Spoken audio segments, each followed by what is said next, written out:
আসসালামু আলাইকুম guys, welcome to my vlog. কেমন আছেন আপনারা সবাই?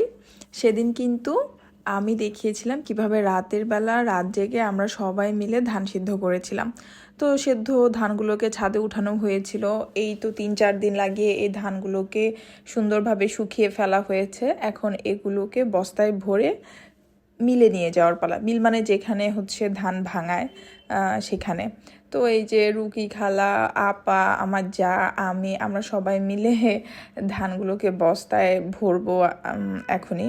তো তখন হচ্ছে আমি একটু চারদিকে সুন্দর দৃশ্যগুলোও নেওয়ার চেষ্টা করছিলাম। আমি কাজ করব কি, আমি তো কাজ রেখে ফাঁকিবাজি করতেছি, ফোন দিয়ে ভিডিও করতেছি। মানে এখন মনে হচ্ছে যে যত তাড়াতাড়ি কাজ ফাঁকি দেওয়া যায়, যত বেশি বেশি কাজ ফাঁকি দেওয়া যায় তাই ভালো। কিন্তু বেশিক্ষণ কাজ ফাঁকি দিয়ে আসলে থাকতে পারিনি। আপা জোর করে টেনে নিয়ে গেছে, বলতেছে তাড়াতাড়ি কাজ কর, বস্তার মধ্যে ধানগুলো ভর।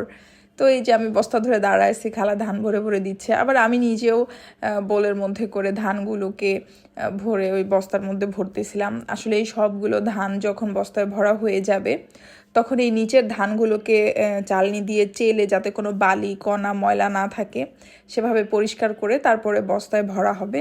তারপরে এগুলোকে মিলে পাঠানো হবে ভাঙানোর জন্য। তো আর কি কাজ করছি, প্রচণ্ড ধুলাবালি, মাঝে মাঝে আবার একটু একটু ভিডিও করছি, খুব ভালো লাগছে। কাজের চেয়ে বেশি ফাঁকিই মারতেছিলাম আসলে। গ্রামের দৃশ্য আসলে এত ভালো লাগে, চারিদিকে শুধু সবুজ আর সবুজ। গ্রামের বাড়িতে গেলে না আর ঢাকায় ফিরে আসতে ইচ্ছা করে না। তো যাই হোক, এই যে ধানগুলো ভরা হয়ে গেছে, আমার যা তো আনন্দ নিয়ে সে নাচতে নাচতে ধানগুলোকে সব বস্তার মধ্যে ভরতেছে। আকাশে এখন আর রোদ নাই, রোদ চলে গিয়েছে অনেকটাই, এখন বিকেল হয়ে আসতেছে।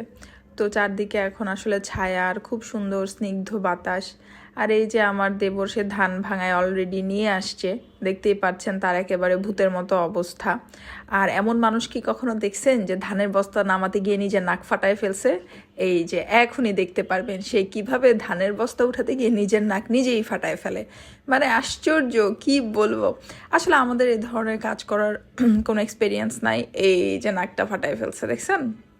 তো যাই হোক, বেচারা ধান ভাঙাতে গিয়ে নাকি ফাটায় ফেলছে। তো এই ছিল আমার আজকের ব্লগ। কেমন লাগলো আমার ব্লগটা সবাই জানাবেন। সবাই ভালো থাকবেন, আমার জন্য দোয়া করবেন। আল্লাহ হাফেজ।